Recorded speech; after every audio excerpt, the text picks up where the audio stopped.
ఇప్పుడు నేను చెప్పబోయే వ్యక్తి మనందరికీ తెలిసిన వారే. ఆయన చనిపోయే ముందు రోజు వరకు కూడా ఆయన దగ్గర 4 కేజీల బంగారం, 100 కేజీల వెండి, కోట్లు విలువ చేసే భూములు ఉన్నాయి. కానీ అతని భార్య మాత్రం అతను ఆర్థిక ఇబ్బందుల వల్లనే చనిపోయాడు అని పోలీసులకు ఎందుకు స్టేట్మెంట్ ఇచ్చింది? అసలు ఫోరెన్సిక్ రిపోర్ట్లో ఏముంది? అతను లాస్ట్ కాల్ ఎవరితో మాట్లాడాడు? కొంతమంది వ్యక్తులు కావాలనే ఆయనను చంపేశారు అని ఆరోపిస్తున్నారు. ఇందులో నిజం ఎంత? అసలు ఈయనకి 11 సంవత్సరాల నుండి ఎందుకు న్యాయం జరగడం లేదు? ఇలాంటి విషయాలు అన్నిటి గురించి ఈ వీడియోలో మీకు చెప్పబోతున్నాను.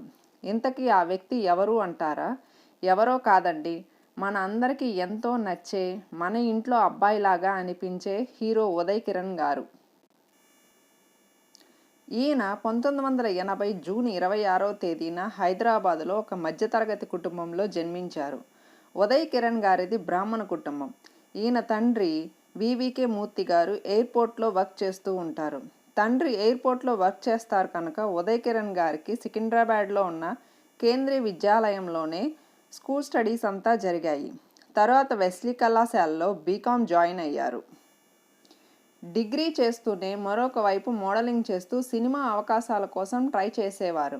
యాక్టింగ్ స్కిల్స్ డెవలప్ చేసుకోవడం కోసం తన ఫ్రెండ్ సలహాతో ముంబైకి బయలుదేరాడు. అక్కడే ఒక యాక్టింగ్ స్కూల్లో చేరి మిస్టీరియస్ గర్ల్ అనే సినిమా ఆడిషన్స్కి సెలెక్ట్ అయ్యారు. కానీ కొన్ని కారణాల వల్ల సినిమా షూటింగ్ మధ్యలోనే ఆగిపోయింది. తరువాత ఉదయ్ కిరణ్ గారు ముంబైలోనే వివిధ డైరెక్టర్స్ దగ్గరికి చెప్పులు అరిగేలాగా తిరిగినా ఎవరూ పట్టించుకోలేదు. దీంతో హైదరాబాద్కి తిరిగి వచ్చేశారు. అప్పుడు తేజ గారు తీయబోయే చిత్రం సినిమాకి కొత్త నటీనటులు కావాలని తెలిసింది.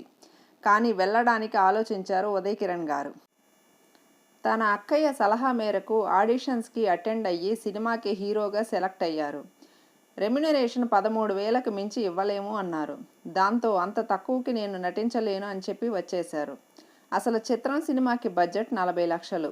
అందువల్లనే అంతకంటే ఎక్కువ ఇవ్వలేమని రామోజీరావు గారు ఇంకెవరినైనా సెలెక్ట్ చేయమని తేజ గారికి చెప్పారు.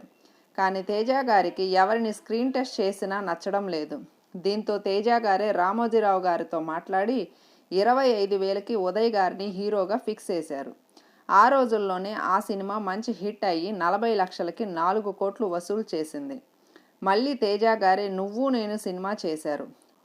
ఆ సినిమా కూడా మంచి హిట్ అవ్వటంతో ఉదయ్ కిరణ్ గారికి జీవితం ఒక్కసారిగా మారిపోయింది. మనసంతా నువ్వే సినిమాతో ఏకంగా స్టార్డమ్ లిస్ట్లోకి వచ్చేశారు. 25 సంవత్సరాలు కూడా నిండని ఒక తెలుగు అబ్బాయి వరుస విజయాలను సాధించడం చూసి చాలామంది ఆశ్చర్యపోయారు. కొంతమంది బంధుత్వం కలుపుకోవాలని ప్రయత్నాలు కూడా చేశారు. అందులో చిరంజీవి గారు కూడా ఒకరు.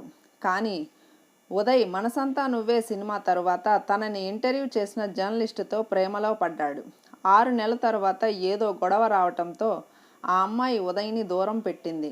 కానీ ఉదయ్ ఆ అమ్మాయిని మర్చిపోలేక వాళ్ళ పేరెంట్స్ని కలిసి మీ అమ్మాయిని నాకు ఇచ్చి పెళ్లి చేయండి, బాగా చూసుకుంటాను అని వాళ్ళ చుట్టూ చాలాసార్లు తిరిగాడు. కానీ ఆ అమ్మాయి ఏ విషయం చెప్పకుండా లండన్ వెళ్ళిపోయింది. ఉదయ్ కిరణ్ గారు సినీ ఇండస్ట్రీలో చిరంజీవి గారితో సన్నిహితంగా ఉండేవారు. ఏ వస్తువు కొన్నా మొదట ఆయనకి చూపించేవారు. ఆ చనువుతోనే తన లవ్ ఫెయిల్యూర్ గురించి కూడా చిరంజీవి గారికి చెప్పుకొని బాధపడేవారు. నీలాంటి వ్యక్తిని వద్దనుకోవటం ఆ అమ్మాయి బ్యాడ్ లక్.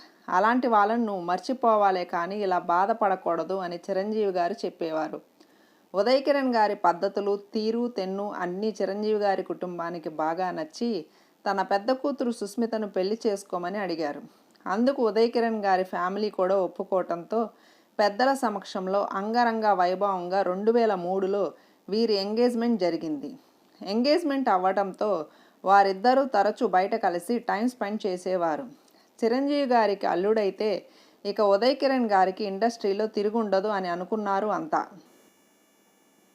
కానీ ఉదయ్ కిరణ్ గారే స్వయంగా చిరంజీవి గారికి ఫోన్ చేసి నాకు మీ అమ్మాయిని పెళ్లి చేసుకోవడం ఇష్టం లేదు అని చెప్పారు. అందుకు కారణం ఏంటి అని అడిగితే మీ అమ్మాయి ఇప్పటివరకు చాలామంది బాయ్ ఫ్రెండ్స్ని మెయింటైన్ చేసిందని, ఆమె ప్రవర్తన నాకు నచ్చడం లేదని ఉదయ్ గారు చెప్పారు. అందుకు చిరంజీవి గారు మనం ఎదుగుతున్నప్పుడు ఇలాంటి రూమర్స్ రావటం సహజం, మనం కళ్ళతో చూసిన దాన్నే నమ్మాలి అని చాలా నచ్చ చెప్పారు. అయినా వినలేదు ఉదయ్ గారు. ఈ విషయంగా ఉదయ్ గారికి నచ్చజెప్పడానికి ఆయన ఇంటికి చాలాసార్లు వెళ్ళారు చిరంజీవి గారు. కానీ ఉపయోగం లేదు.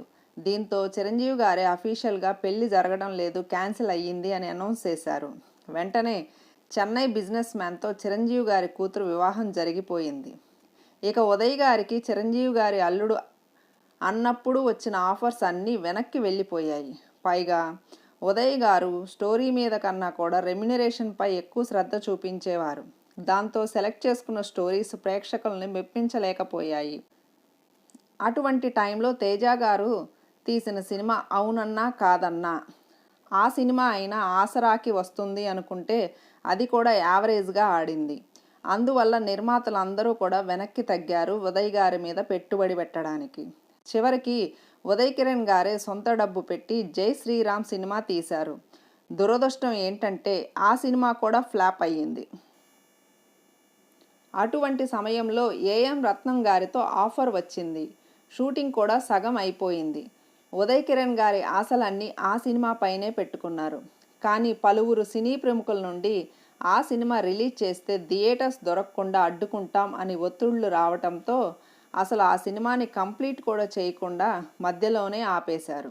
టాలీవుడ్లో కావాలనే తనకు ఆఫర్స్ రాకుండా చేస్తున్నారు అని తమిళ్లో ఒరు ఇత్తం ఒరు మొత్తం అనే సినిమాలో యాక్ట్ చేశారు. కానీ అది కూడా ఫ్లాప్ అయ్యింది. చిన్న వయసులోనే స్టార్డమ్ని రుచి చూసిన ఆయన వరుస ఫ్లాపులతో తీవ్ర ఒత్తిడికి లోనయ్యారు. ఇంటి నుండి బయటకు వచ్చేవారు కాదు. ఆ సమయంలోనే ఉదయ్ కిరణ్ గారికి చిన్ననాటి ఫ్రెండ్ అయిన ఇషితాతో పరిచయం ఏర్పడింది. ఆ పరిచయం ప్రేమగా మారి విషితను పెళ్లి చేసుకుంటాను అని తన అక్కతో చెప్పారు ఉదయ్. ఉదయ్ కిరణ్ ఫ్యామిలీ కూడా తనకి పెళ్లి చేస్తే డిప్రెషన్ నుండి బయటపడతాడు అనే ఆలోచనతో ఒప్పుకొని అతి తక్కువ మంది సమక్షంలో అక్టోబర్ 24, 2012న ఎటువంటి ఆడంబరం లేకుండా వివాహం చేశారు. పెళ్ళి అయ్యాక డిప్రెషన్ నుండి బయటపడటం ఏమో కానీ ఇంకా ఎక్కువ చీకటి అలుముకుంది ఉదయ్ గారి జీవితంలో. ఉదయ్ గారి అమ్మకి తీవ్ర అనారోగ్యంతో చనిపోయారు. ఆల్రెడీ డిప్రెస్డ్గా ఉన్న ఉదయ్ కిరణ్ గారికి తల్లి మరణం తీరని లోటును మిగిల్చింది. అంతేగాక ఏ విషయం అయినా షేర్ చేసుకునే తన అక్క వృత్తిరీత్యా మస్కట్లో సెటిల్ అవ్వాల్సి వచ్చింది. ఇక ఉదయ్ కిరణ్ గారికి ఏ విషయంలోనూ షేర్ చేసుకోవటానికి కానీ సలహాలు ఇవ్వటానికి కానీ ఎవరూ లేకుండా పోయారు. ఇక తండ్రి అయితే తన తల్లి ఉన్నప్పుడే ఇంకొక ఆవిడతో తిరుగుతూ ఉండేవారు. అందుకే ఉదయ్ కిరణ్ గారికి తన తండ్రితో మాటలు ఉండేవి కావు. ఇది చాలదన్నట్టు ఉదయ్ కిరణ్ గారి పిఏ మొన్న 30 లక్షలు తీసుకొని ఎటో వెళ్ళిపోయాడు. ఆఫర్స్ లేక చిన్నగా అప్పుల ఊబిలో కూరుకుపోయారు ఉదయ్ కిరణ్ గారు. 2014 జనవరి 5వ తేదీన విషిత ఒక ఫ్యామిలీ ఫంక్షన్కి అటెండ్ అయ్యింది. నైట్ 12 తర్వాత ఉదయ్కి కాల్ చేసి ఇంటికి తీసుకువెళ్ళమని కాల్ చేసింది. కానీ అతను ఫోన్ లిఫ్ట్ చేయలేదు. ఫంక్షన్కి అటెండ్ అయిన వారి ఫోన్స్ నుండి కూడా కాల్ చేసింది. అయినా లిఫ్ట్ చేయలేదు. చేసేదేమీ లేక తనే ఇంటికి వచ్చేసింది. వస్తూనే ఉదయ్ ఎందుకు రాలేదు నువ్వు అని అరుస్తూ అంతా చూసింది. కానీ అతను జిమ్ రూమ్లో తలుపు వేసుకొని ఉన్నాడు. ఎంత తట్టినా తలుపు తీయలేదు. దీంతో విషిత వాచ్మ్యాన్ హెల్ప్ తీసుకొని తలుపులు పగలగొట్టించింది. లోపల ఉదయ్ కిరణ్ గారు సూసైడ్ చేసుకొని ఉన్నారు. వెంటనే హాస్పిటల్కి తీసుకొని వెళ్ళినా ఉపయోగం లేకపోయింది. అప్పటికే అతను చనిపోయి 3 గంటలు అయ్యింది. ఇక పోలీసుల ఎంక్వైరీలో విషిత తన భర్తకు అప్పులు ఉన్నాయని, ఆఖరికి వాళ్ళ అమ్మగారు ఇచ్చిన 4 కేజీల బంగారాన్ని కూడా సినిమాలలో పెట్టుబడి పెట్టారని, అవి ఏవి తిరిగి రాకపోయేసరికి 2 నెలల నుండి వింతగా ప్రవర్తిస్తున్నారని, సైక్రియాటిస్ట్ దగ్గర కూడా ట్రీట్మెంట్ తీసుకుంటున్నాడని చెప్పింది. ఉదయ్ కిరణ్ చనిపోయే ముందు చాలామందికి కాల్ చేశారు. కానీ ఆఖరి కాల్ మాత్రం విషిత చిన్ననాటి ఫ్రెండ్ అయిన శరత్. అతనికి కాల్ చేసి 3 నిమిషాలు మాట్లాడారు. అదే ఆఖరి కాల్. ఇక ఉదయ్ కిరణ్ గారి అక్క ఉదయ్కి అప్పులు లేవని, తన దగ్గర బంగారం వెండి ఉన్నాయని, కోట్లు విలువ చేసే స్థలాలు ఉన్నాయని, ఆర్థిక ఇబ్బందుల వలన చనిపోలేదని, విషితకి వేరే వ్యక్తితో సంబంధం ఉండటం వలనే అతను చనిపోయాడు అని చెప్పుకొచ్చారు. కానీ ఉదయ్ కిరణ్ గారు చనిపోయిన 7 సంవత్సరాలకి ఆయనే స్వయంగా రాసిన ఉత్తరం ఒకటి బయటపడింది. అందులో, విషిత, నువ్వు అతన్ని బాగా నమ్ముతున్నావు, కానీ అతను అంత మంచి వ్యక్తి కాదు. నీకు ఆ విషయం అర్థమయ్యేసరికి ఈ ఉదయ్ ఉండడు. విషిత, నువ్వు మా అమ్మ ఇచ్చిన బంగారం మా అక్కకి ఇచ్చేయి, తను మా అమ్మ గుర్తుగా ఉంచుకుంటుంది.